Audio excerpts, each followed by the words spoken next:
Hello? It's gone quiet. Alright, so I was just looking for it. Where should I start from? It's quite long. It's Matthew, isn't it? Yeah, Matthew 5. Um, let's just start from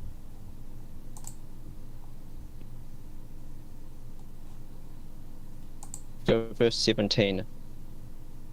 So it says, think not that I am come to destroy the law or the prophets. I am not come to destroy, but to fulfill. For verily I say unto you, till heaven and earth pass, one jot or tittle shall in no wise pass from the law, till all be fulfilled. Whoever therefore shall break one of these least commandments, and shall teach men so, he shall be called least in the kingdom of heaven. But whosoever shall do and teach them, the same shall be called great in the kingdom of heaven.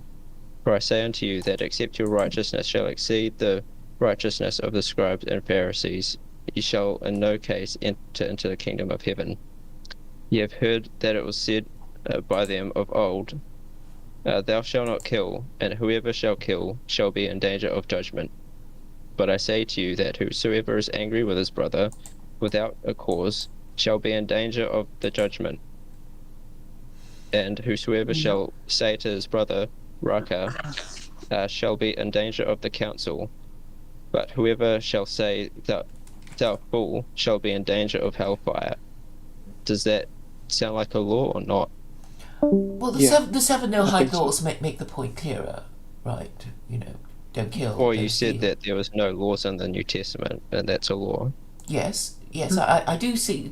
I know it does say things about idolatry and sodomy and all kinds of things, but it's not framed in a do and don't way. I don't think in a way that is clear. It doesn't say anything about usury, for example. It also says about making oaths, um, about I'll see if I can find it, see what it says exactly.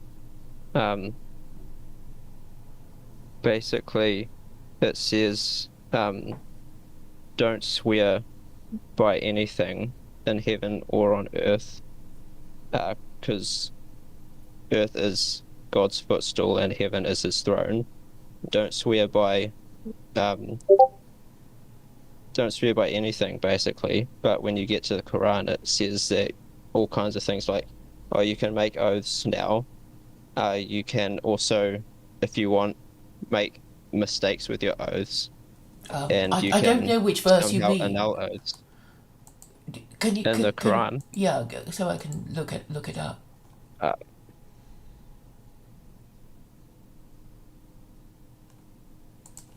um, I don't think it tells you to, well, give false promises or anything like that. Have you read the Quran? I'm currently reading it. Oh, good. I'm up to Surah 6. Mm-hmm. I think it's closer to where I'm up to. Yeah, broken oaths. So this is from the clear Quran. It says, is this Surah 5? Okay. Surah 589, if I'm correct. Yeah, Surah 589.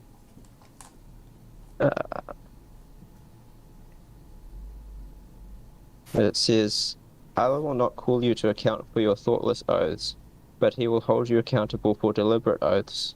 The penalty for a broken oath is to feed 10 poor people from what you normally feed your own family, or to clothe them, or to free a bond person. But if none of this is affordable, then you must fast 3 days. This is the penalty for breaking your oaths, so be mindful of your oaths. This is how Allah makes things clear to you, so perhaps you will be grateful. Sounds Or okay to just to me. sidetrack. There's a penalty for breaking your promises. Well, it says Allah will not call you to account for your thoughtless oaths. which the Bible would condemn. If you're making thoughtless oaths, the Bible will condemn you as a fool. But now in the Quran, you can not only make oaths again, but you can make thoughtless oaths. And you can Well, get away, you can say it's a mistake. well, the thing about oaths is that they have legal effect if it's a contract. So, if it's a verbal contract and you made it thoughtlessly, then you might be liable to pay damages for it. So, it's not. Well, not according to the Quran, because it just said Allah will not call you to account for your thoughtless oaths. Well, but perhaps your legal system might, because if you said, well, I can't think of an example immediately, but if what you said constituted a verbal contract and you broke your contract, then you'd be liable for damages, and you don't need Allah to, deal with you. The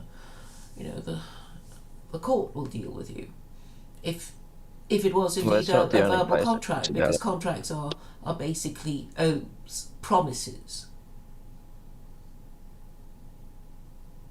Here, and I found it in Matthew, Matthew 5:36.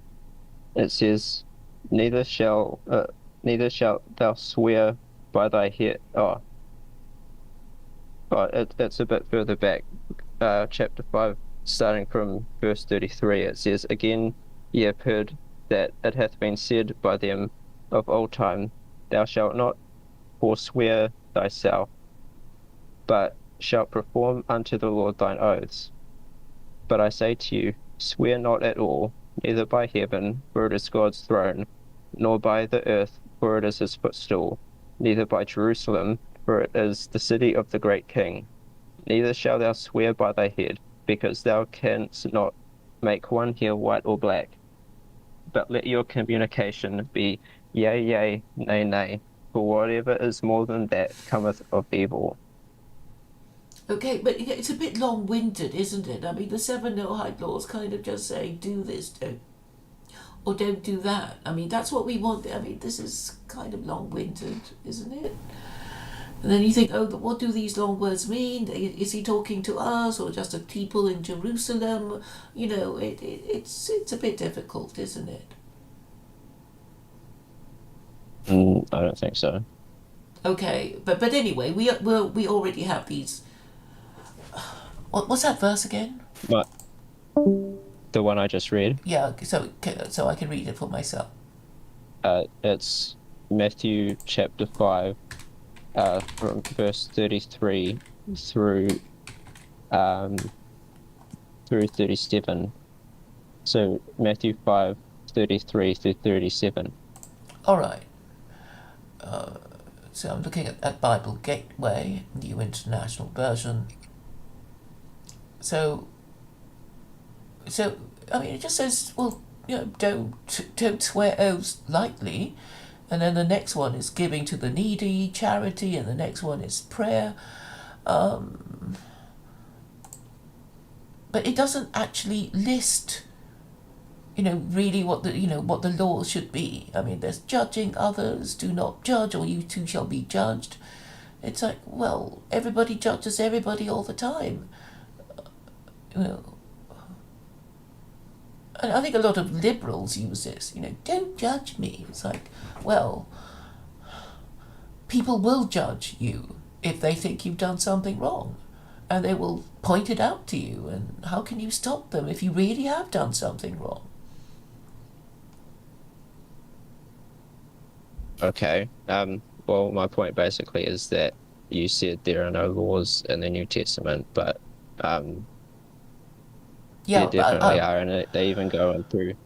Well, what I'm trying to say well. is that there are no laws that are clearly stated, so people, know what it means. If you read the Quran, all the laws saying whatever, it's all clearly stated. You will instinctively want to transfer them from the Quran into the law, or at least imagine a situation in which, what the Quran forbids or commands is law. So well, you can just sort of read this without kind of putting two and two together, because, you know, you think, well, it's just Jesus talking to those people long ago and far away, and he's not really talking to us, and maybe it doesn't mean that much, or we don't really understand what it means, so we'll just ignore it. And I think that is a problem. Because, you know, actually, Matthew is not written by Jesus, let alone God, and people will just say, well, you know, Matthew just, you know, wrote down what Jesus said. It's not, you know, so he just wrote down stuff Jesus said, so what? Well, you know, if it's a Torah, that, you know, the Jews will think, oh, it's from God, you know, God gave Moses a Torah on Mount Sinai, and Muslims will say, well, the Muhammad revealed the Koran to us, and, you know, by reciting, you know, the words of God to us in Arabic, and we transcribed it, and that's it. But it's all about clarity. I mean, you know, all laws have to come from, you know, some idea of do this or don't do that.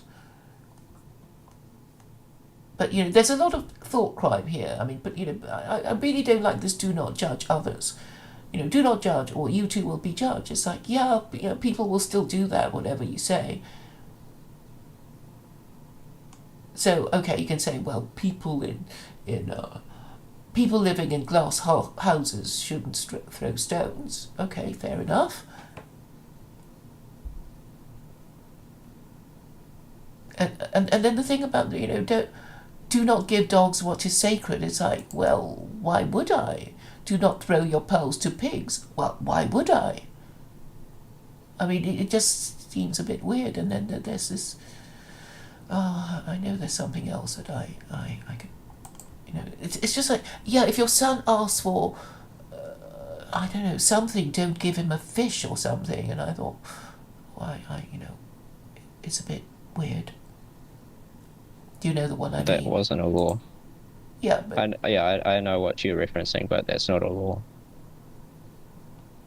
What's that? What? Don't play practical jokes on your son or something. Well, that's talking about God giving us the Holy Spirit, because Jesus is talking. He's saying, if you ask God for, I can't remember where it says. I would look for it so I can make sure I'm saying it right. But he's saying, you who know how to give good gifts, i.e., you don't give your son a fish when he asks for a piece of bread, or you don't give him a scorpion for something else. In the same way, God is a good gift giver. Okay. Because if you ask God for something, He's going to give it to you. Ask and it shall be given. And it is already given. I think that's how it goes, isn't it? But okay, these are sort of vague extremist sayings, and it's very difficult to turn it into law. And I'm just saying that the Quran is a better. I don't think it's vague. I think saying, take heed that you do not take heed that you do not what take heed that ye do not your alms before men to be seen of them, otherwise ye have no reward of your Father which is in heaven. It's pretty clear. And then, therefore, when thou does thy alms, do not sound a trumpet before thee, as the hypocrites do in the synagogues and in the streets, that they may have glory of men. Verily I say unto you, they have received their reward. But when thou doest alms, let not thy left hand know what thy right hand doeth, that thine alms may be in secret. I mean, I'm not trying to go on about alms and stuff, but I'm just saying that, like, this is an example of something that's pretty clear. Yeah, but I mean, it's just the way it's presented, and the fact that, you know, it's Matthew reporting stuff, and it's not the directly revealed word of God, and and also the additional problem of Christianity being the worship of Jesus, and that's idolatry. And I know Christians don't care about that, but I think Jews and Muslims see it as a problem. It's just a principle of the thing. If God forbade idolatry, then if you do believe in Him, better not do it. Not sort of say, oh, we're going to worship Jesus, who was convicted and crucified for idolatry, for blasphemy, and and just worship Him as the co-equal of God. I mean, that I think would be a problem. Well, not if he directly, Not if what's He the is word? God, but then Christians can't really explain how Jesus is God, right? They can't explain Well, it. if you read the Old Testament, because the reason why we Christians go through the Old Testament finding Jesus all over the place, one reason being, Jesus actually says, after he's raised from the dead, we have in the book of Luke on the story of the road to Emmaus, when Jesus appears to two of his disciples, it says that he's walking along with them, opening up the scriptures to them. He's revealing how scripture spoke of him the entire time, and we can go back and look at all of these places and realize, like, this is actually something really huge. Well, you have to. Okay, anything in the New Testament that relies on the Old Testament is, well, a bit dubious, isn't it? Because what Christians are saying is that, look, the Jewish bit of our Bible says Jesus is God, but the Jews don't agree. They say no. It's if it did, we would believe in Him, but we don't. So that's a problem, isn't it? Not necessarily, because it's actually a part of all of this that he would be betrayed by his people. But the problem of idolatry remains, doesn't it? Can you kind of reinstate your position on that? Because I kind of came in the middle of that, and I was trying to fight my mic at the same time. Okay, I'm just saying that, if the Ten Commandments forbid idolatry, and the Jews have, well, the Jews say you can't worship anything that is part of creation, because you mustn't worship anything that isn't God, and if you are part of God's creation, then you are guilty of idolatry. And Christians themselves claim that Jesus is a man. So, you're already in trouble on that count. But I know Christians say, yes, he's 100% God, he's 100% man, and, it doesn't make sense. And people don't believe you it. kind of got to take it. You got to take it into account as well, though, that before Jesus came, it was known to Jewish rabbis, like about, like, for example, the Son of Man in Daniel 9, that this person, though called Son of Man, possessed divine attributes. But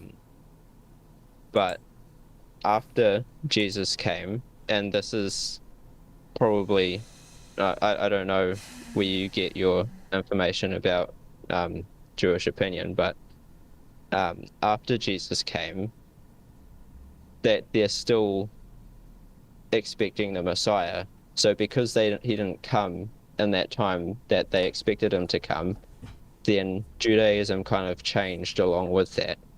So, well, the thing is, they don't acknowledge Jesus as the Messiah. They don't.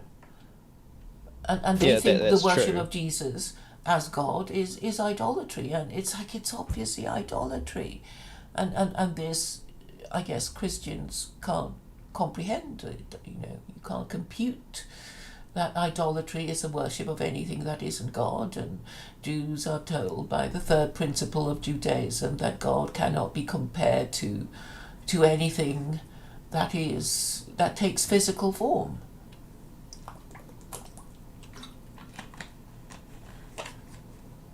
Trying to find. And I guess it's okay. I mean, I guess Christianity would have been all right if everything's going fine for it. But the fact is, most Westerners don't believe in in the Trinity, and the Trinity is Christianity. And if there's a problem of morality in the West, it's because most Westerners are not Christian, and they've thrown out the whole. Well, they've thrown out the baby of Christian morality with the bathwater of the Trinity, and this is a problem. And I mean, we already have a better replacement, but I know for all kinds of reasons, Westerners find it hard to accept that Islam could be the religion. And you can ask all these obvious questions like, well, if Islam is so great, why did the Ottoman Empire fall? Weren't they the ones who went to the moon or nuked Japan twice or whatever? And my answer to that would be that Muslims ignored their own rules, and that's why their empires collapsed.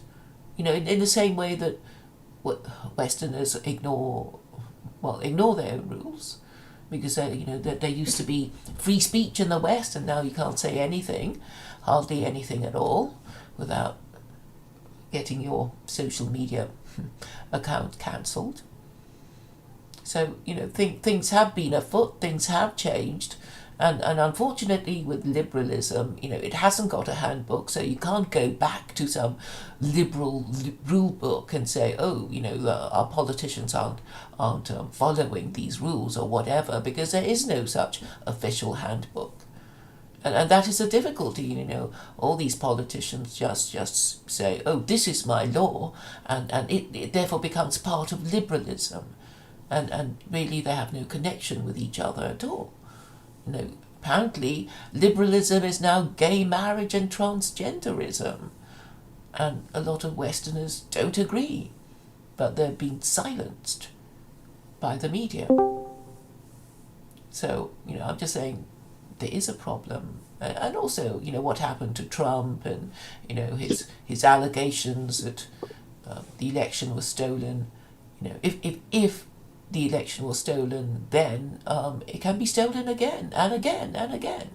So there is a crisis of confidence in the West, and I'm saying it's a breakdown of the moral system of the West, which is Christianity. And I was saying before you arrived that if people don't really believe in the Abrahamic God, the Abrahamic God that knows our hearts and minds, then they'll think they can get away with all kinds of things like sexual immorality, lying and cheating and stealing, and if they get away with it, it will corrupt them even more.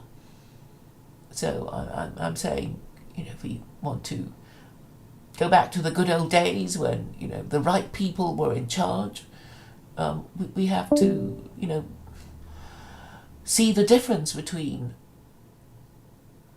how people behaved when they did believe in God to a society that mostly wants to do the opposite of God's laws. That's all I'm saying. I'm just talking in political terms and in practicalities. And unfortunately, you can quote the New Testament all you like. It's just that for Westerners, it has no resonance. They don't believe in it. They do not accept its authority. I mean, they might fear Muslims because they have a reputation for being terrorists or whatever. But they just don't believe that Jesus is God, and they can't be made to believe in it unless Western governments reintroduce a practice of burning heretics at the stake. And I don't think anybody wants that. So do you believe in Islam then for political reasons or for religious reasons? It was always political. I mean, if you listen to the story, I mean, okay, you follow the story of Muhammad. It's like, yeah, Muhammad was kicked out of Mecca, and then he went to Medina, and then eventually he went back to Mecca, and changed the laws of Mecca to, based on the Quran. So so he was a military leader. He was a political leader. He changed, the laws of the Middle East, because once the Muslims became successful, they basically took over the whole of the Middle East. And one of the reasons why it was so easy was because, just because of the way the jizya was defined. So, we know what a tribute is. You have to pay me tribute if I defeat you in war. But a conditional tribute is kind of, more interesting, because that's what the jizya is. The jizya says, you can pay us the tribute that is due to us because we won over you, but you can avoid it if you become Muslim. So people think, traditionally the idea was that in tribal wars there would be these different tribes, and these different tribes would have different tribal gods, and if one tribe defeated another, it was just assumed that their god had failed, and the victorious tribe had a victorious god, and so it wouldn't be much of a problem for pagans of the time to accept the New Deal under Islam, which is Can I ask you something? Are you a Muslim? No, I'm agnostic. Then why are you promoting? Look at the description. I've explained that I think the West would be better run under theocracy. The message is, so you don't believe I'm agnostic. Muhammad was a prophet? Well, he was certainly the prophet of She Islam. just thinks that the West is better with the Quran than without, but she doesn't believe that Allah, she's agnostic about it. I know, but I just joined for like 2 minutes, and I heard you saying that the reason that Muhammad succeed was because of a political reason, when you yourself are promoting his own teachings, right? But, well, I say he was a political leader, and because he followed the right instructions, he won. That's a story, isn't it? I'm not going to challenge that. but how can you believe that he's not a prophet? And I'm sorry, I don't understand your question. I'm just saying I'm No, finding I'm just saying that the Quran is the best available guide to humanity, and I'm explaining why. so you believe it's from God? Or what do you? I'm What is your agnostic. I'm problem with that? agnostic. It could come from God. It could, But I just don't want No, to I'm argue asking. with anybody about it. I'm asking about your. I'm asking about your thoughts, like, because this is a new thing that somebody who is agnostic, or even non-Muslim in general, Yeah, this is very new to me. praising the Quran, right? Which if you praise something, then you are a fond of it, right? And that's why I'm asking you that. If you believe that this is the best teachings, Yeah, do you I believe think that it's it's from the God, best or do you believe it's available. from a human being? What is your thought about it? That's what I'm asking. Well, I'm ready to base your opinion. I've explained I'm agnostic, so I never want to argue with anybody about whether God exists, because it's a waste of time, okay? Because nobody alive will ever know. The only argument, and I'm saying my argument for following the Quran is that it's the best available guide, and now you're a Muslim and you're disagreeing with me. I just find that surprising. Wait, but Claire, apologies. But what made you sort of gravitate towards it? What made you think that this was the best guide?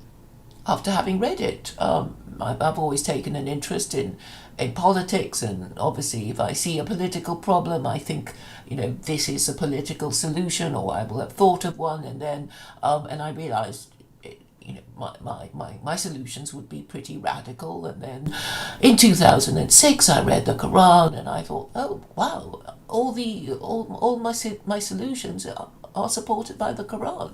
I'm going to go with it. Okay. But have you ever thought that, like, this is actually from, like, God, that I should believe in the whole message of the Quran, or are you just believing in some part of it? Because if you say that you have read the Quran and you believe in it, then shouldn't you believe in God and Allah? Okay. Like, basically, just to put it for you, it's simple. Yes, Why I haven't you understand. followed Then I need to Yeah, because explain to you why I have to take the position of agnosticism, because I think the message of using the Quran is more powerful coming from an agnostic than from a Muslim. Because if you're Muslim, say you guys need Sharia, the Westerners will say, yeah, we you'd say that because you're Muslim and you want to impose Sharia on us. So I'm saying that you can arrive at Islam through reason. Because I'm saying that basically Christianity is kaput. They need a religion. They can't face it because they're Islamophobes. So I'm trying to help them, nudge them towards. Look, I'm going to be honest with you. I mean, even if somebody is following the teaching of the Quran without them believing in Allah, that's a good thing, right? Because the Quran teaches a lot of good stuff for society, for parents, for children, for society in general, right? Yes, And it all makes sense. Like, if you want to follow the teaching of it, good. If you follow it, trust me, the society will be 10 times better than what it is right now. Yeah. But your point that if the message of the Quran comes from non-Muslim, then it's more effective. I disagree with you on that, because we believe that, like, if you just look at today at the Dawah scene, right? It's growing. Islam is growing. Islam is, like, people think, Islam is actually on downfall or whatever. Islam is growing stronger than ever. Like, with all the attack, and you said yourself, they are Islamophobes. If you read the media, it's an Islamophobic media, whatever platform you use, whatever country, even in the Middle East today, it's an Islamic media attack against Islam and Muslims in general, and it's still growing. Mm-hmm.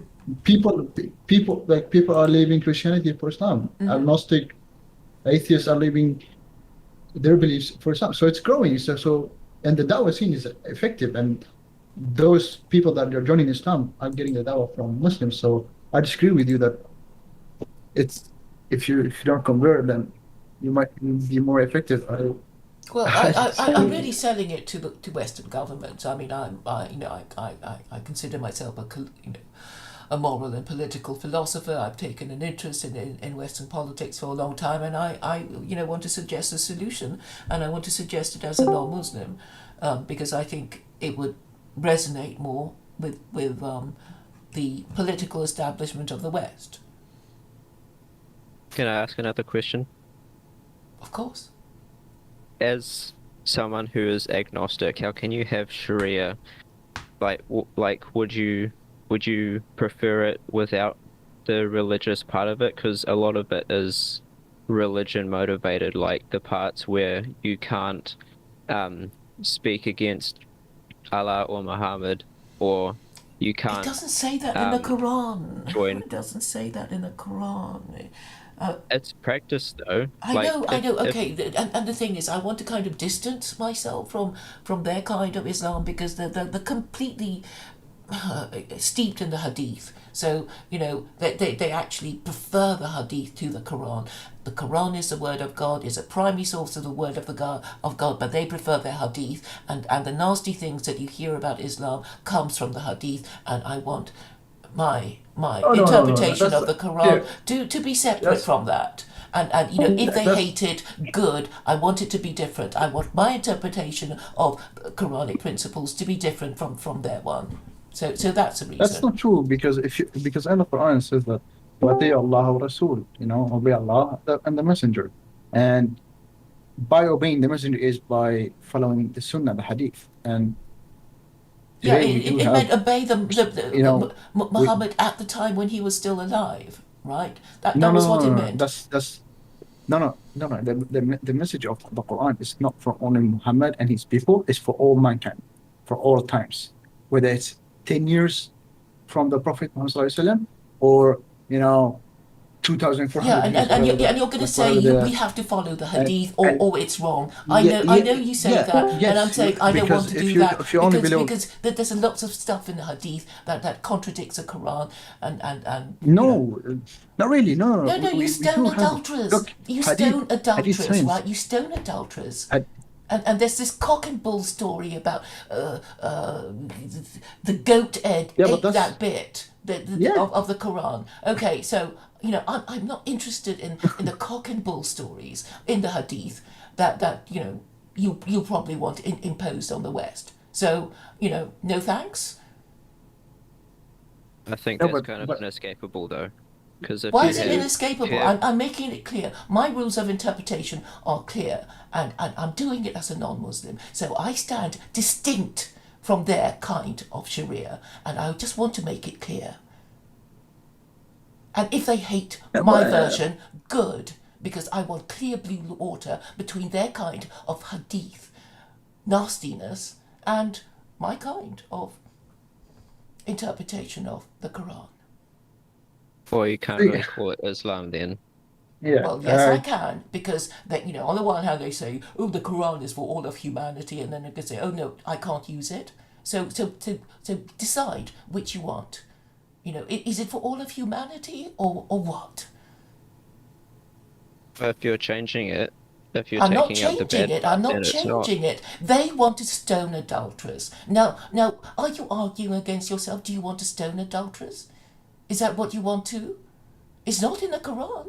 The Quran doesn't talk about stoning anyone, but they want to stone people. But, let them stay in the Hadith and let them in their own country stone whoever they want. But it's not in the Quran.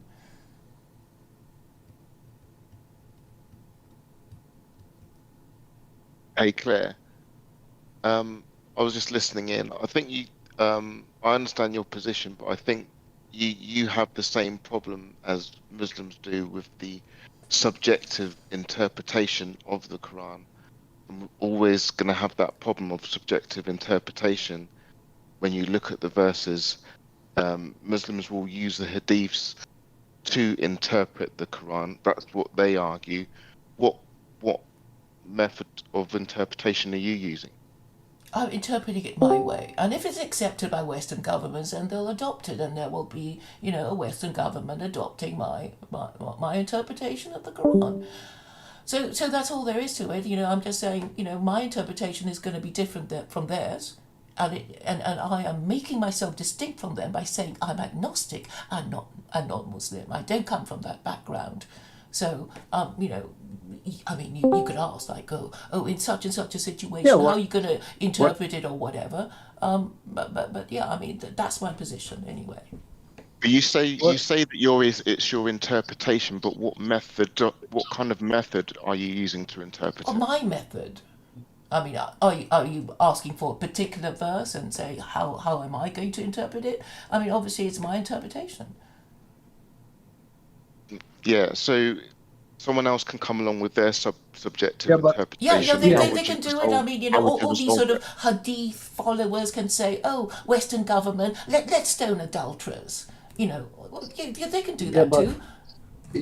Yeah, but the thing is, look, I'm going to be honest with you. Do follow, keep doing what you're doing, or keep following the teaching of Quran. You will live as a better human. But you are still cherry picking from the Quran. I'm not cherry picking. I'm not saying I'm going to ignore. No, you are. No, you are, because if you which verse are you accusing me of ignoring now? I haven't even discussed it with you, but you're just assuming that I'm going to ignore them. You are rejecting all the verses that are telling you to follow the Allah and the Rasul, and by following the Rasul, you follow the Sunnah, right? The Sunnah, because we believe that Quran is not from the Prophet, it's from Allah, from God. That's number one. Number two, about your own what you call it, your own explanation, interpretation, I don't know what you used, but that goes against the Quran because you as a layman, you're a layman, just like me, just like all the others, all the other guys here. You're a layman are explaining the Quran by your own, you're doing your own tafsir, which is goes against the Quran. Against the religion, because we do have, like Allah subhanahu wa ta'ala says, وَاسْأَلُوا أَهْلَ الذِّكْرِ, right? Ask the people who of knowledge, ask the scholars when it comes to tafsir. I can't just read now. Look, the Quran says, like there's a clear verses and there's mutashabihat, which are not clear. The clear verses, right? Like قُلْ هُوَ اللَّهُ أَحَدٌ اللَّهُ الصَّمَدُ. Like these are clear verses, right? Allah is one, alone.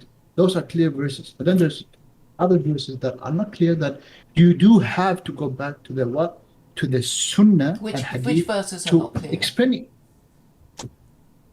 There's many. Wait, do you want me to Name show you? one. Maybe we can clear it up. Yeah. Right here and now. Your sound is not so good, so maybe now's not a good time, but we could do it, in messaging or whatever. But honestly, I find it hard to understand what you're saying most of the time. But you're also using a lot of unfamiliar words. But obviously, yes, I mean, yeah, I am saying it would be my interpretation, and I'm saying my interpretation would be found more congenial to Western nations than, the Hadith interpretation. And obviously, I am saying, secular Koranism, which is my proposed legal system, is Islam Lite, because I know that most, Westerners are not. Western nations are not Muslim, in fact, Islam has not really, had that much of an influence on Western nations now. But I'm saying, if they agree with me that Christianity has failed, if they agree with me that liberalism has failed, let's try this and see what happens and see if things improve. It's just a proposal. I don't have any power to impose my interpretation on anyone anyway. I do think that the Islam has a great influence on Westerners, except that they're arrogant and ignorant sometimes and stubborn, because they only hold to the belief that they were born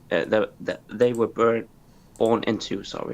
So I do think that Islam has a great effect. Yes, because it has on me kind of sense the power of it. It's like there's a book and it says things clearly, and even if we don't like it, it still says things clearly. And even the things we hate, like, the chopping off of hands, and the banning of usury, the banning of alcohol and gambling, it's like they know, they hate it, but they know what it is. It's got a distinct identity. About the cutting of the hands, yeah? Imam Sadiq, he has said that that cutting of the hands can be from the tip of your, not the tip, but just like half through of your fingers. That could be just like the cutting of the hand. So so it doesn't mean literally that you should cut your hand from where it starts. You can just cut your hand from the joints of your finger. So that's also the interpretation. I cannot pronounce, sorry. Yeah, I understand. There's so many ways of doing it, and obviously, the thief expresses remorse. You forgive him, but I think what the Jews do is the thief is made to pay back. I think twice, 3 times, 4 times the value of what they stole, and if they can't do that, they'll end up being enslaved or whatever it was. And my proposal is that only violent robbers, people who hurt and kill people while they go about stealing things, would have that happen to them anyway. So, it's not like, every little shoplifter stealing bread because they're starving is going to have their hand cut off. It will be a kind of 3 strikes and you're out thing, And obviously, if you express remorse and you do it again, you're obviously not remorseful, right? So everybody gets off the first time.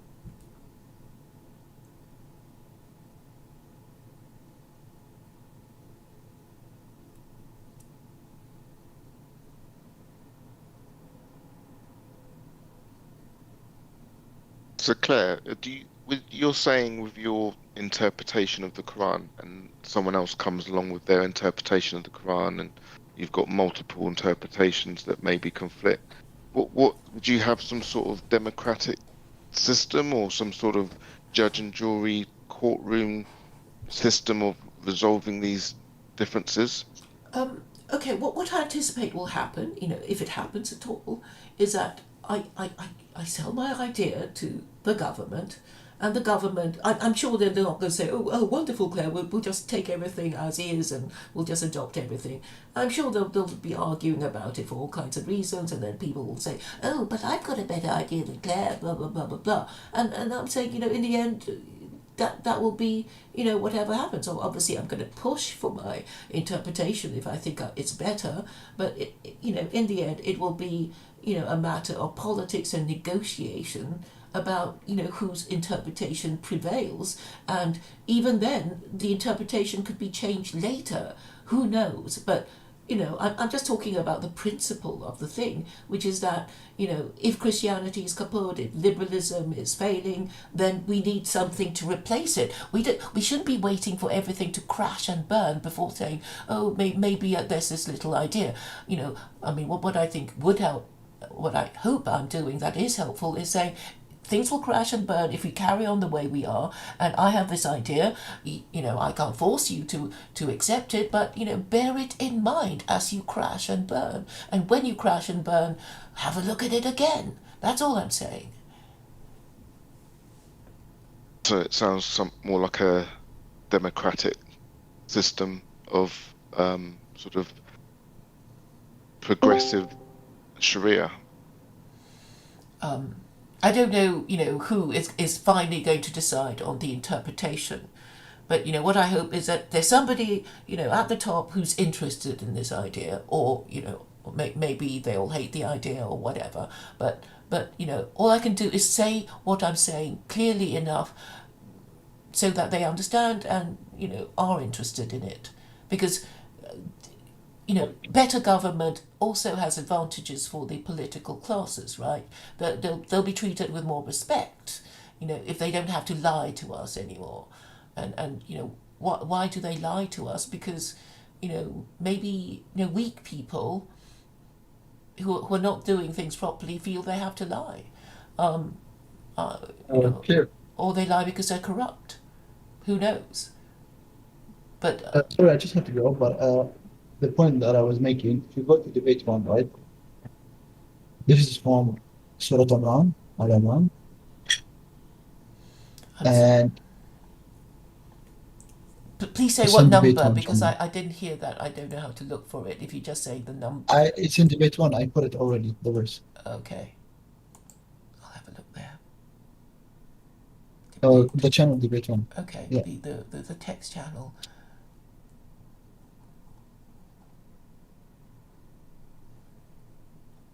And I think this is the pictorial. Actually, I took the pictorial translations. Okay, he it is who hath revealed unto thee, Muhammad, the scripture wherein are clear revelations, they are the substance of the good love. Okay, this verse. And if you continue reading, just read the whole thing. They are the substance of the book, and others which are allegorical, but those in whose hearts is doubt pursue, forsooth, that which is allegorical, seeking to cause dissension by seeking to explain it. None knoweth its explanation save Allah, and those who are of sound instruction say, we believe therein, the whole is from our Lord, but only men of understanding really heed. Yes, yeah. I have read that verse. So it's just saying. And if I can give you just an example, right? Like, there's quite a few verses in the Quran where Allah speaking in the term of Jama'ah. Like, nahnu means we. Now, we know Allah is alone, right? But he's speaking here in the term of Jama'ah, and you can go back to the explanation why, and etc., etc. But when he says, وَنَحْنُ أَحْيَيْنَا الْمَوْتَى, and we are, أحيينا, like when somebody's dead, you raise up. We raise the dead, right? We raise the dead. some Christian could come and say, "Oh, we see here Trinity, you know, the God, the Father, and the Son." They could use that verse to justify their belief, right? And this is the mutashabihat. This is those who use mutashabihat to. Okay, I don't know what this I didn't get the Arabic term. I don't know. You're saying a lot of Arabic words. I can understand what I mean. Mutashabihat means allegorical. Allegorical. Okay. Allegorical. Yeah, this is what. So basically, it's not clear, and this is one. Okay, I mean, I understand that. And there are like examples, like if you know, like you have to go like the verses about sifat, right? Do you know what sifat is? No. Attributes of Allah. Okay, that's in the Hadith, right? No, it's in the Quran. Okay, which verse is it? There's many verses about the sifat of Allah in the Quran. Okay, I know there's 100 he sits on the throne. names. No, but he sit like when you hear a verse like God sits on the throne, right? If you don't go back to the Hadith, that's a very problematical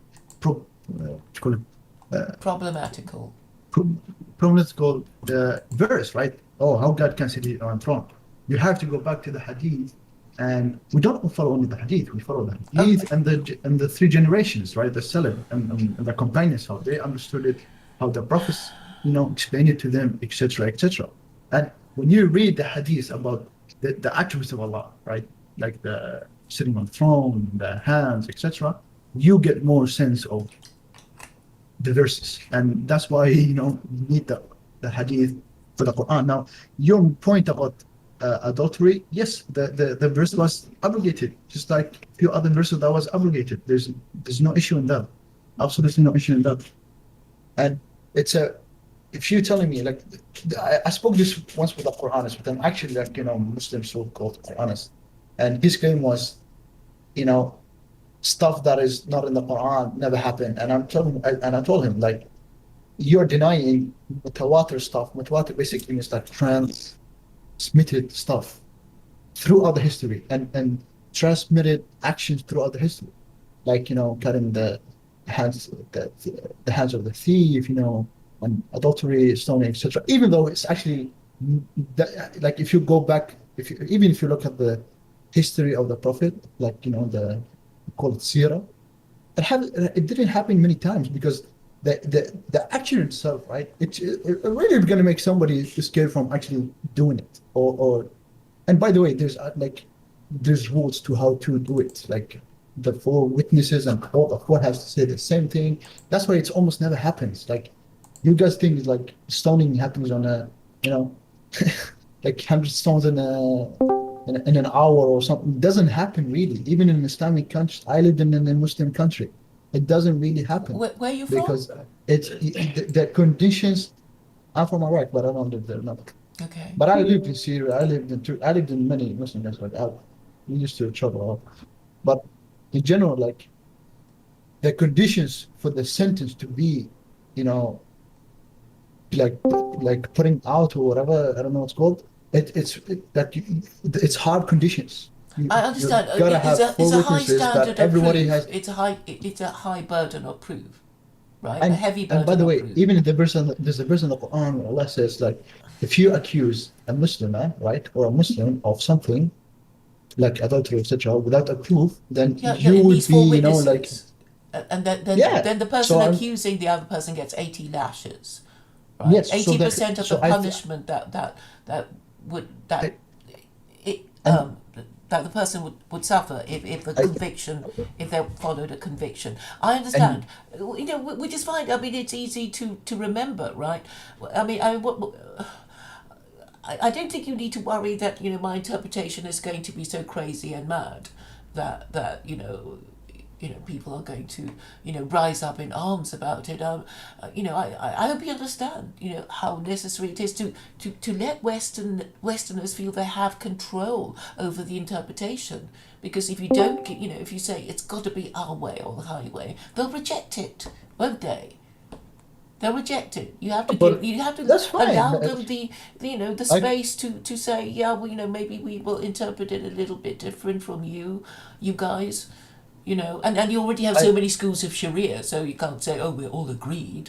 I honestly could care less if they accept it or not. As I told you though, if you like what you're doing, right, or what you're trying to promote, is something good. Because I tell you that if you know if uh, most of the Western countries stop, drinking alcohol and becoming alcoholic and stuff, many problems in the household will be solved, between the parent and the father and mother, etc. A lot of I know a lot of stuff that if it's implemented from Islam into their daily lives without them believing in God or in Allah or in Islam in general, it would be something positive for them. And I've had experience with my friends that you know non-Muslims who used to drink pretty much every day a week, and once they stopped, and improved their life and actually stopped, a lot of stuff that they used to do before, their life become better. Like they actually become more productive, better Yeah, I relationship mean, with their parents and stuff. gambling And and, yeah, yeah, yeah. they do I mean, I everything have. that is so obviously wrong. And as individuals, they'll just laugh at you because they'll say you're just a silly person. But if you refer to the I Quran, kid you not. they'll at least I sit up and take notice. Yes. I had a friend who was actually in debt because of gambling, like almost around 40K, 50K dollars, and he wasn't even 18. Yeah, crazy, How crazy. could you And live? they allow it. So They imagine you're not even 18 and you're in debt already. No. I know. So, but I do, like, I have to leave, but my Allah guide you to the truth. Yes, you're on the right path, but you still Yeah, way I more. mean, well, I'm Do just the research. talking about the Yeah. general principle of the thing, Yeah. because But look, they're so but without guidance. some of the Sharia do sound harsh, like stoning and cutting hands and what for the Western countries. But if I actually get me, let's say if I was put in a situation where, you know, uh, I was caught for theft, right? Would I want to spend 10, 15 years? Now you say, oh, Europe is not that hot. Yeah, yeah, sure. Some European countries today you go for a theft for like a year or two and come on, right? But even in Europe, we have some countries like Russia, etc., where the sentences are very high, and it's really like shitty conditions in the prisons and all that. Now, if you go to some states in the U.S., simple theft can get you 10 years, 5, 6 years. But I want to sit in a prison for 5, 6 years or cut off my hands every day. Prison is not something for everyone, by the way. You guys think if you watch prison, I don't know, on shows and stuff, and it's like all this, action. I don't know. It's prison is not. It's not something you want to spend one day in it. So imagine spending 15 years in it. So do and by the way, the main point of the Islamic rules or whatever, is actually to stop it, because once you start thinking of committing adultery, you will be thinking about the punishment, right? The punishment in itself, it's something that are harsh. It's not easy, and same thing for the theft. I think we rethink his options before committing something like that. So Yes, it has to there's a be the whole law. background there. Yeah, because what these Christians think is that they sort of say, "Oh, I privately agree, but in public I do something else." Because the law, because we are constrained by the law, because if somebody's doing something you don't like and you say stop doing, and they say there's no law against what I'm doing. So the law has to be Yeah, the only thing that can control us. And obviously, the more authoritative the law, the more likely it is to be obeyed. So and that's all I'm trying to anyway, say. my luggage is just not. That's all I want to absolutely. So Yeah, I we need give to them all. step away for a moment, but I'll be back in a minute.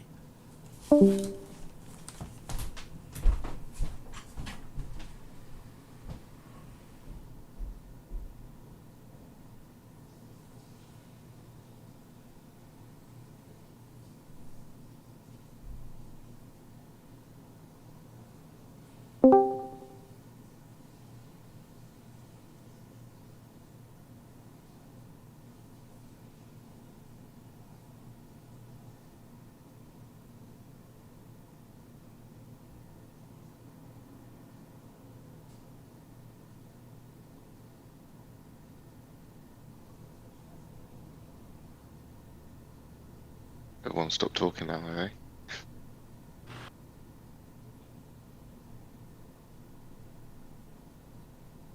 See, Claire's the focal point of the conversation.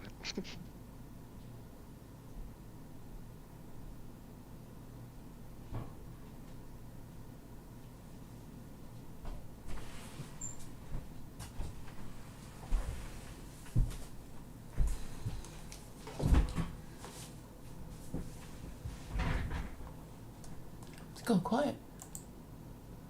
Yeah, it's all gone quiet, Claire. You're the focal point of the conversation, it seems. So when you left, the conversation left as well. I thought you'd be talking amongst yourselves. Gosh, I've got a question for you, actually. So you're agnostic on God, and I imagine you're agnostic on heaven and hell as well. So what do you think the purpose of life is, or purposes for human beings at least?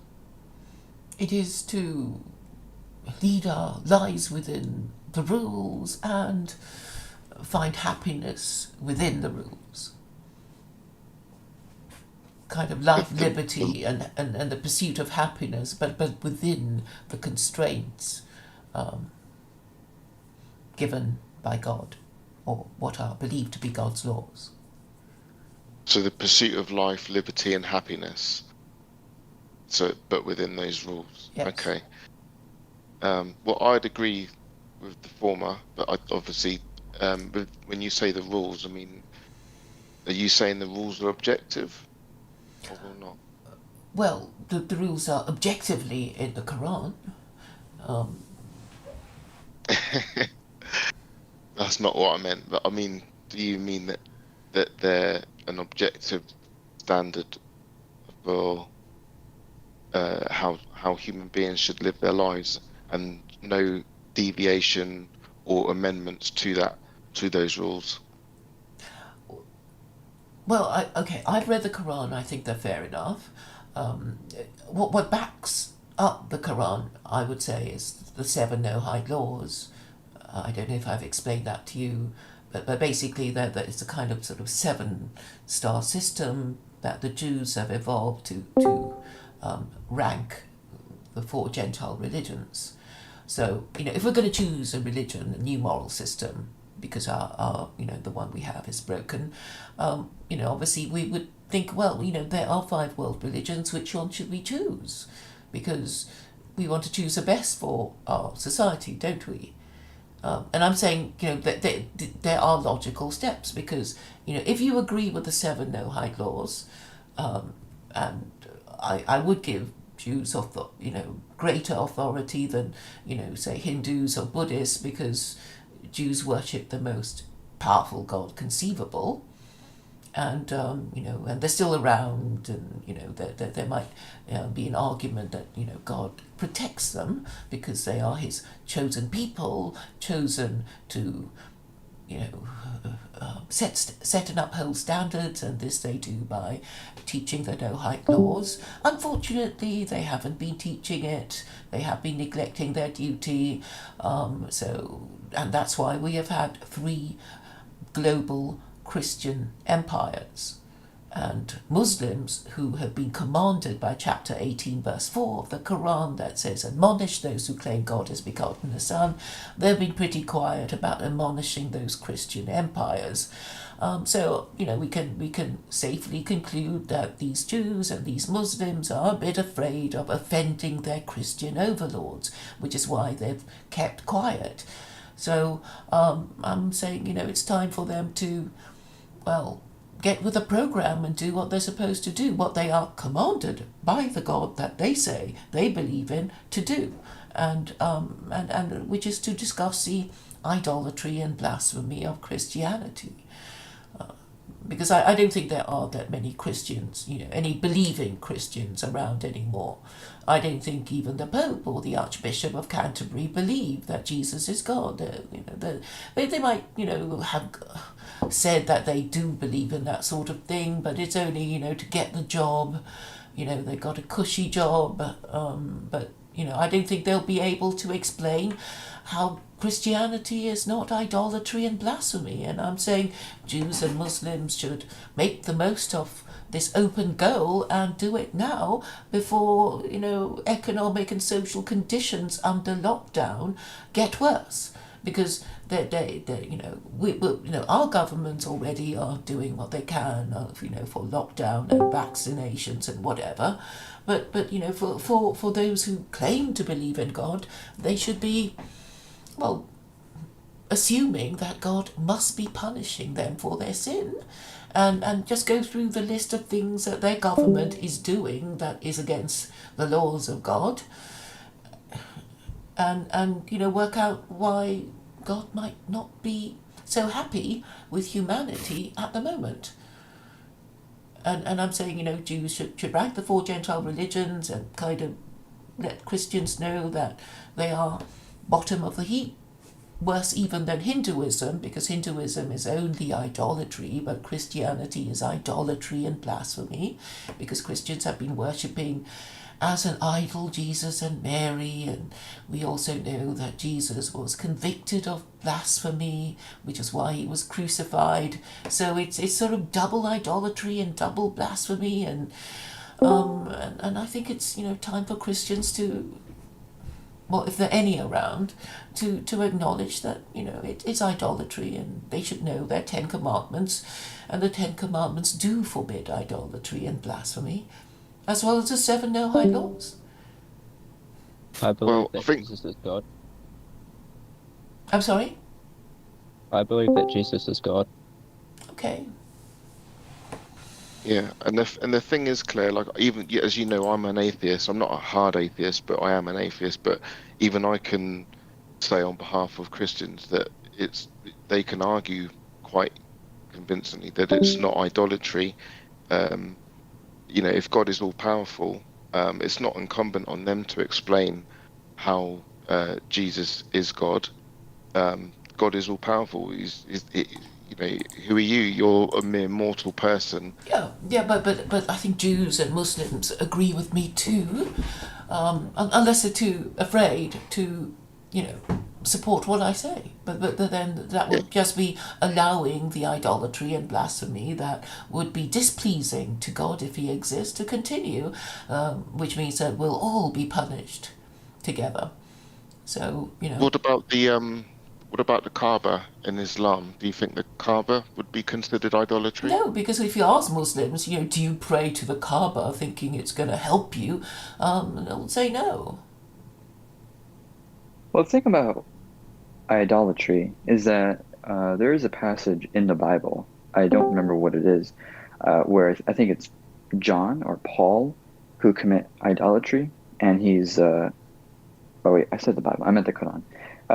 In the Quran, one of the apostles commits idolatry and Allah forgives him, but later in the Quran it says that idolatry can't be forgiven, and I've always found that to be confusing as well.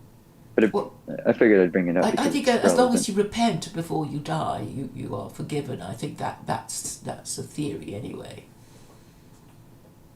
Well, that's no. You're never given assurance though about it. Well, in theory, all sins can be repented before death, but once you're dead, it's like it's all totted up, and used against you in evidence. I mean, I guess there's a little bit of wiggle room, but if I'm trying to find it right now, but I'm pretty sure it very clearly says that Allah will not forgive you. It doesn't mention a qualifier saying unless you repent. It's pretty clear that it says it will not be accepted. Well, I think and the idea is that it's a grave sin, and I think that's so if you want to, I mean, I don't think that there's any sin that is in theory unforgivable, as far as I know. Well, to be fair, I think that issue's bankrupt anyways, because a lot of people think that the apostles were free of sin, which I don't really see how that's possible, but I don't. If he's committing a sin, if that's committing a sin, then well, there you go. Well, I mean, for Jews, that they don't believe that any of their prophets are morally perfect. They all say, David kind of did something wrong because he fancied the wife of one of his generals, and he might have accidentally on purpose sent him to war so that he died in battle so that he could marry Bathsheba. They're quite frank about saying, well, nobody's perfect. And then, as for Moses, it's like, well, he must have done something wrong because he never reached the promised land.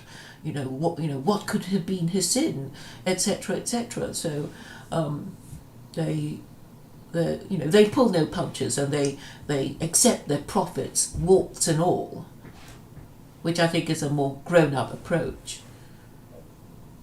I mean, in the sense, but I mean, prophets are still important because they kind of make an important point. Like, Abraham, was the one who, conceived of or recognized the Abrahamic God, with all his attributes of omnipotence, omniscience, and being morally perfect. And basically Abraham thought of or conceived of the God that is the most powerful conceivable, because you can't really think of a God more powerful than the Abrahamic God. So every prophet kind of makes a point. And Moses is like, well, the rule of law, it's not enough just to, believe in God, but have no laws to follow. And obviously the Torah was God's instructions to Jews and mankind, sometimes they argue, in written form. So, and the thing is, any lawyer will tell you that if you can't write, if there is no writing, then you won't have any rule of law, because laws have to be written down, and you need to use words, you need to actually go back to the wording of the law in order to argue about it. So written scripture, is by definition an advancement in human civilization. And then from that you develop all these finer points until you get to the relative sophistication of Sharia law, which is quite similar to many aspects of English law. The precedent and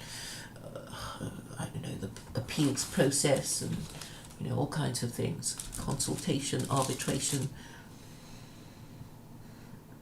But it comes from the idea of writing things down, without which you will just not remember anything. If nobody wrote anything down, we just every generation we'd start afresh and have no idea what previous generations do, so we lose all their knowledge and all their skills and whatever.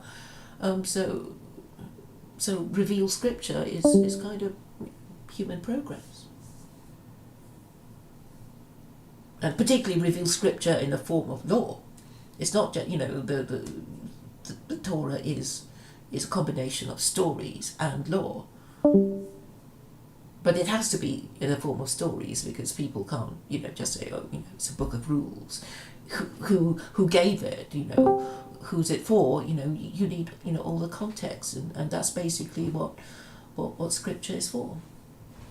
A narrative as well as a legal system, which survives, longer than any other kind of law, because it's like, it's a moral system. All religions are moral systems, but you could say that, well, it wouldn't be wrong to say that liberalism is a moral system, and so is communism, and so is Nazism and fascism, because these are the ideas of certain men who have a certain view of politics, but they didn't last. They didn't last because, well, they went wrong. It ended badly for Hitler and Mussolini. Liberalism lasted a bit longer, but maybe its time has come to an end, because what is liberalism? It hasn't got a scripture. It hasn't got an official handbook. Nobody can sort of say, oh, Mr. Liberal politician, where does it say what you say in this book? because there is no book for us to refer to. And so what we get is liberal politicians saying, oh, we're just going to change the law, and we'll call it liberalism, and gay marriage is liberalism, and transgenderism is liberalism, and liberalism is so wonderful because it's kept our Western society, going for so long, and it's therefore sacred in a way, and don't you be questioning it or we'll cancel you. Which is kind of what they're doing to us now. Well, to Trump supporters. Claire, you say that you're agnostic, so obviously you accept the possibility that the Quran could have been written by mere human beings rather than an actual divine origin. Sure. So, when you if you want to look at liberalism, then there's nothing to stop man writing a book. There's nothing to stop man creating a secular, liberal set of rules. There's nothing. And the Communist Manifesto is just such an example. I know you're going to say that because I know you're leftist. But yes, I mean, if you write things down, at least somebody can have something to go back to and say, this is original communism or whatever. But it has to be written down so people can refer to it. Well, the thing is that ideas aren't static, and this is the problem that I see with moral codes and religion, is that they're very static, and if you actually believe that the foundation of that moral code is unchanging, then you can never, ever, ever change your mind about something. And you might say, well, that's fine because it ensures a sort of moral stability. But I think that as humans have evolved, we've tackled several moral issues. Like, for a simple example is, women voting. You can disagree or agree whether women voting is good or bad, but the point is that the idea of it had changed. And so if we rely on the static moral code, I don't think we're progressing. I think we're slowing down, actually. And when you talk about liberalism, I'm not for or against liberalism. I haven't really dived into that.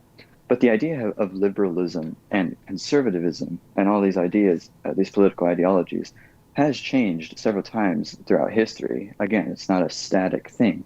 For example, Republicans had very different ideologies in America a few hundred years ago. And now that we've advanced in technology and we've tackled several of these other moral issues I just talked about, the foundation has changed. So I don't even think it's useful to have a static book or text or something that anchors us. Okay, you don't believe in eternal and universal laws. You don't think that there are certain things that we can all agree on, whatever race or nation, like, there should be laws against murder, theft, sexual immorality. You don't think these laws, these situations apply? Or people say, any civilized society would have a court and legal system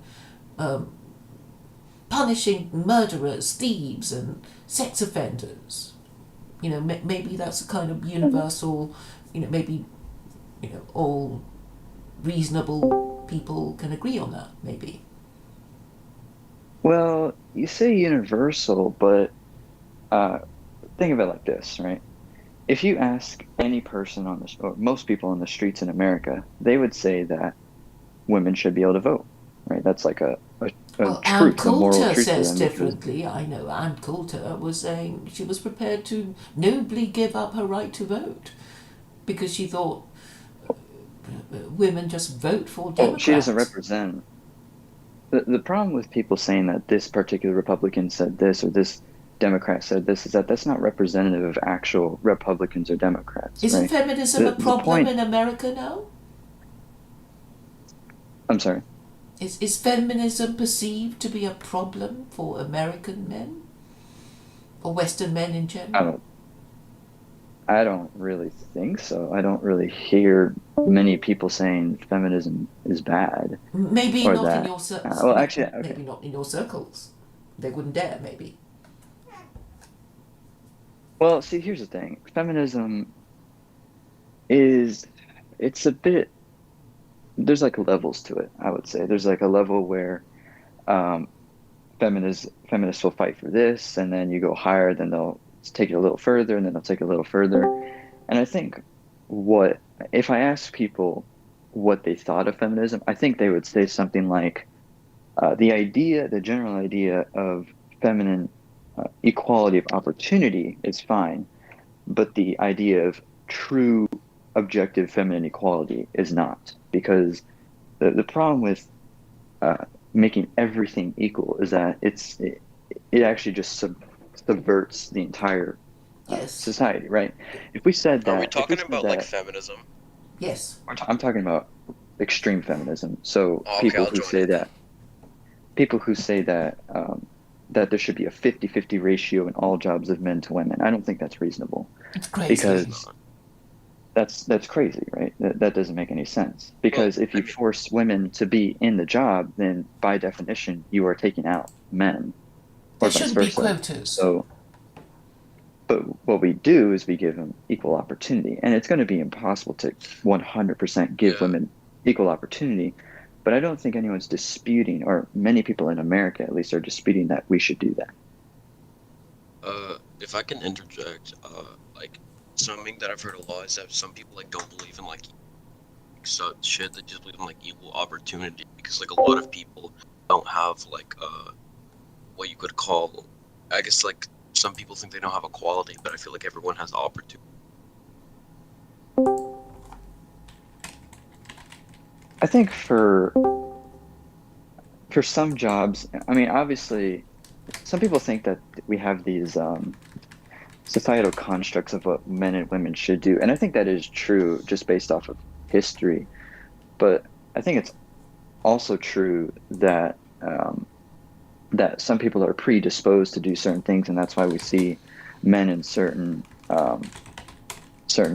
fields and women in certain fields. And it's not quite a dichotomy where, you know, men are just in these fields and women are just in these fields. That's very rare to see that. But my point is that if we forced equality, then these things wouldn't happen. We wouldn't have this diversity in the workforce. And I feel like there's value in that, because if it was true, right? If it were true that that more women wanted to be in STEM, then and like computer programming, then we would expect it to be, or computer programmers to be more diverse, right? But the thing is that if you actually look at the numbers of how many... Are you talking about how like more women go into like lower paying jobs? Not necessarily lower paying. I'm just saying different jobs. They may happen to be lower paying, but that's not my point. My point is that if you actually look at the numbers of women who are interested in STEM, it's surprisingly low. It's actually quite low. And I'm not saying that it's completely fair and equal, but the forced equality just doesn't make sense to me. Bro, sometimes it takes so long to find one. Hello? Hello?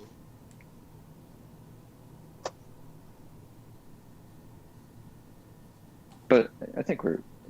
but my point was, in bringing Are it you up... guys Christian? Are you guys Christian? I'm an atheist. I don't... I'm Christian. I think there's some Christians and Muslims in here. Good, because I go to church, and today's my day I'm going to church. Nice. That's cool. Well, I can't go to the church because we have to watch online. Yeah. Well, The grown-ups are talking. anyhow, it's not age discrimination. so my point wasn't bringing that up, is that this isn't, like, women voting rights aren't an issue in America, I would say, in general. But if you go to a lot of other countries, it suddenly becomes a totally different issue. Now, again, you can dispute whether women should vote or not. But my point is that not everyone has this solid idea of what morality or what kind of laws we should have. And I don't think laws are equal to morals. I don't think that's an equivalency you can make.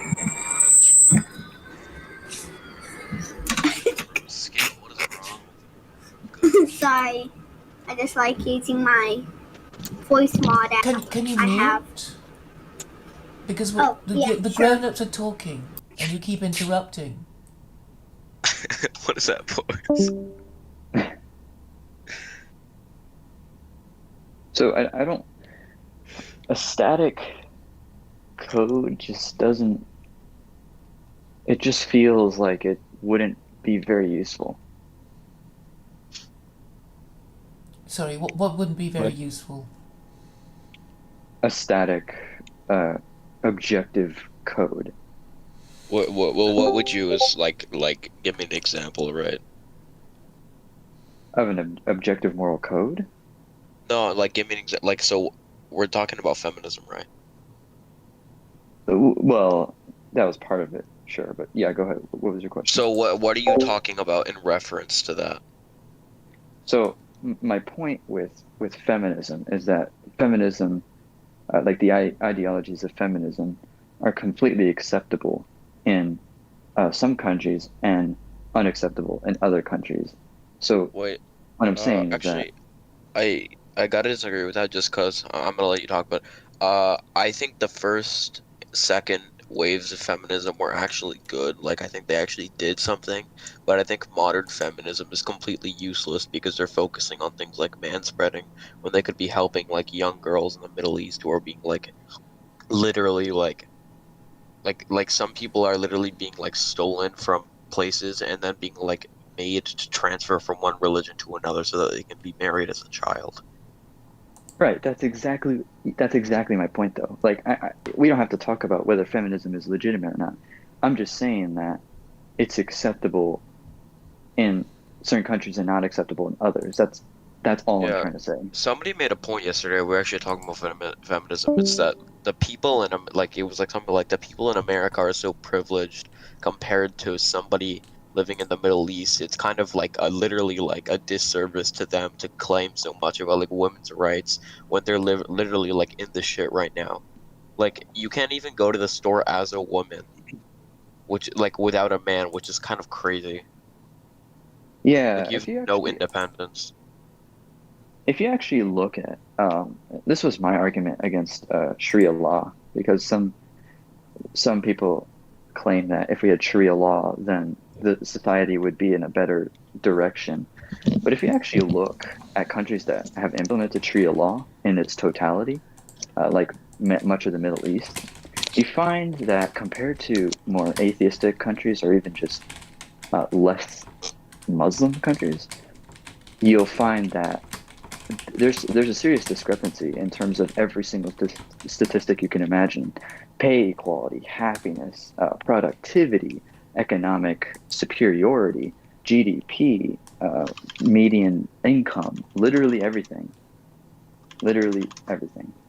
So if my argument was that if Sharia law was so oriented towards prosperity, then why haven't these countries which have implemented Sharia law for a significant amount of time, how have they not completely blown over countries like America, which are not even blessed by Allah? You know, Yeah, like, it's kind of interesting because a lot of people in America talk about so much like shit and act like it's the worst thing in the world when there's like so many other places where you just have zero privileges.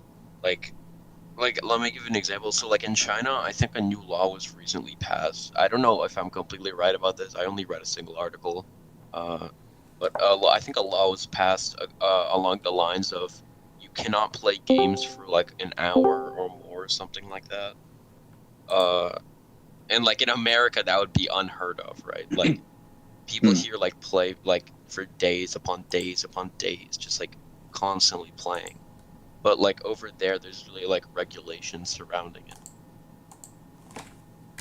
Yeah, I think it just comes from a different approach, a different philosophy when it comes to ideas like freedom and all these things, because, you know, obviously China doesn't have a democracy or a republic. It's more of communism, yeah. I would argue it's not even really truly communism. I did a paper on this a year ago. Yeah, but when you look, I don't think the thing is that people. What? Yeah, it's like Maoism. If you look, in China's history, China did at some point have complete communism, and they realized it didn't actually work for them. So they started letting in a little bit of capitalism with some regulations, heavy regulations, of course, but it was still capitalism nonetheless. And that's how they exploded in terms of economic power, is that they actually allowed some foreign businesses with an asterisk and some private businesses with an asterisk to exist. I mean, yeah, but I would still argue that communism is just bad in general. No, it doesn't work. I mean, if communism worked, then when China was a totally communist country, then they would have prospered. I mean, it has its pros and cons. It has its pros and cons, I guess. I would argue that. I would say that everything has definitely pros and cons, but I feel like there's so many cons to communism that it just doesn't work out. Yeah. Do you guys know the Great Leap Forward in China? I'm probably not very educated on it, but you could just explain it if you want. It's like an economic boost of agricultural and industrial basis that mostly 15 million Chinese people died in the process. But still, though, they still. Sorry for interrupting, but if you look at communism from a theoretical standpoint, it looks pretty good because that's what my mom said. So like, I just can't believe originally like my whole family was in like a communist state, right? And like I feel like the theory of communism probably like it sounds great, right? Like equality for everyone, same pay, whatever. But I feel like in reality, I feel like in reality it never works out because it means that some person could be working insanely hard and still getting the same as somebody that does shit like fuck all over. Yeah, I think it falls apart.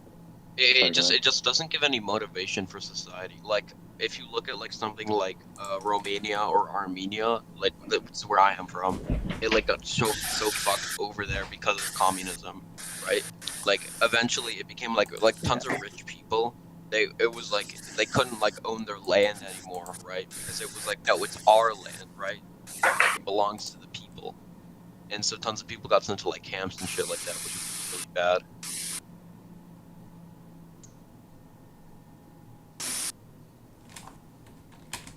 Yeah, and the other major issue is that not only is society not motivated, but there's always going to be someone in complete control. It's not really communism when it's the rich gets to own many land, you know? It's not really communism. It's like capitalism because, you know, it's like a class-based society because the rich has so many benefits over the poor. So it's like I wouldn't call it communism when the rich gets to own many lands and stuff. Yeah, and if you're a government